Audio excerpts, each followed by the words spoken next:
এই মুহূর্তে government of West বেঙ্গলের স্কুল এডুকেশন ডিপার্টমেন্ট থেকে জারি করা দুটো নোটিফিকেশন নিয়ে শিক্ষক শিক্ষিকা এবং অশিক্ষক কর্মচারীদের মধ্যে যথেষ্ট কনফিউশন তৈরি হয়েছে।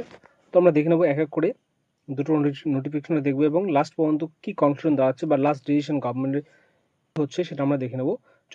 চলুন আমরা দেখে নিই প্রথম নোটিফিকেশন কি বলা হয়েছে।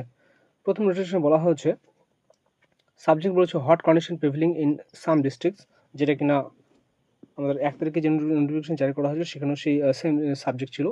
তোমরা দেখে নেব এক এক করে নোটিফিকেশনগুলো ইন ডিটেলস। বলা হচ্ছে in continuation of memo number such and স্যাচ, যেটা কিনা আগের মেমো নম্বর ছিল, যা আগে দেওয়া ছিল, dated 25th of 6 2026 in view of prevailing hot weather condition reported by the some districts, I am directed to request you to allow the school authorities under a jurisdiction to conduct academic session in the morning shift, মানে morning শিফটে academic সেন্টারে transfer করার জন্য request করা হচ্ছে as per the conference up to the 15th July. এখানে পরিষ্কার বলে দেওয়া হচ্ছে 15 জুলাই পর্যন্ত একাডেমিক সেশনটাকে মর্নিং শিফটে ট্রান্সফার করার জন্য। while doing so due consideration may be given to the safety and well-being of the students and the local weather conditions without hampering their academic interest.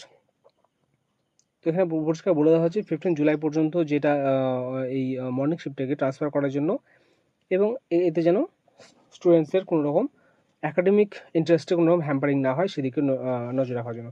এবং কারো কি বলা হয়েছে, please ensure that all schools are informed well in advance so that teachers and students may adjust their schedule accordingly, যাতে শিক্ষক এবং ছাত্রছাত্রী তাদের যে রেগুলার রুটিন আছে সেটা তারা ঠিকঠাকভাবে মেনটেন করতে পারে।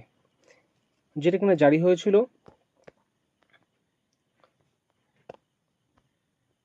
Deputy secretary of the government of West Bengal deputy সেক্রেটারির তরফ থেকে 29/6/2026 তারিখে সেই নোটিফিকেশন জারি হয়েছে। আমরা মেমো নম্বর দেখতে পাচ্ছেন। এবার চলুন আমরা দেখে নেব এর পরবর্তী নোটিফিকেশন কি জারি হয়েছিল।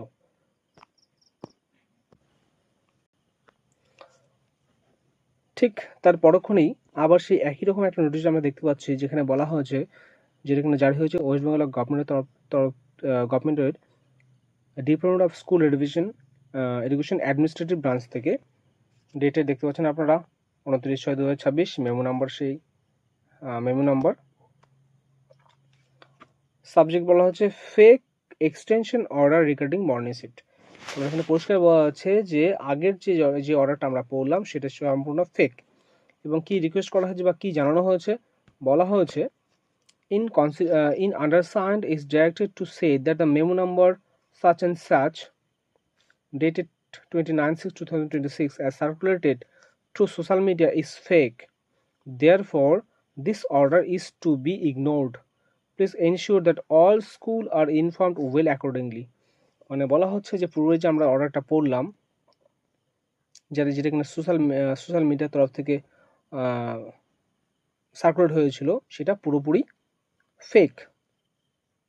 পুরোপুরি ফেক এবং সেটাকে ইগনোর করার জন্য বলা হয়েছে। এবং এই নোটিশটা সমস্ত স্কুল এডুকেশন ডিপার্টমেন্ট আছে বা স্কুল অথরিটি আছে তাদেরকে পৌঁছে দেওয়ার জন্য। তো আপনারা বুঝতেই পারছেন যে দুটো নোটিফিকেশন জারি হয়েছিল, যার মধ্যে প্রথমটা ফেক ছিল এবং দ্বিতীয়টি অরিজিনাল স্কুল এডুকেশন ডিপার্টমেন্ট থেকে জারি করা হয়েছে। তো এখানে স্বাভাবিকভাবে বোঝা যাচ্ছে যে মর্নিং শিফটে ট্রান্সফার করার যে বিষয়টা, সেটা পুরোপুরি মানে এক্সটেনশন করার যে বিষয়টা, সেটা এখনও সেই গভর্নমেন্টের তরফ থেকে বা স্কুল এডুকেশন ডিপার্টমেন্ট থেকে এখনও সার্কুলেট হয়নি। সুতরাং আমরা এটা ধরেই চলবো যে আমাদের জুন মাসের 30 তারিখ পর্যন্ত লাস্ট ডেট মর্নিং শিফটের। আপাতত আমরা সেভাবেই এগোবো। এখন দেখা যাক আগামী 1-2 দিনের মধ্যে যদি কোনো নোটিশ এসে থাকে আমি অবশ্যই আপনাদের সামনে নিয়ে আসবো, আপনাকে দেখাবো বা ভিডিও তৈরি করব। ততদিন পর্যন্ত আপনারা আমার সঙ্গে থাকবেন, সাথে থাকবেন। দেখা হবে পরবর্তী এক গুরুত্বপূর্ণ ভিডিওতে। ধন্যবাদ, সুস্থ থাকবেন, ভালো থাকবেন।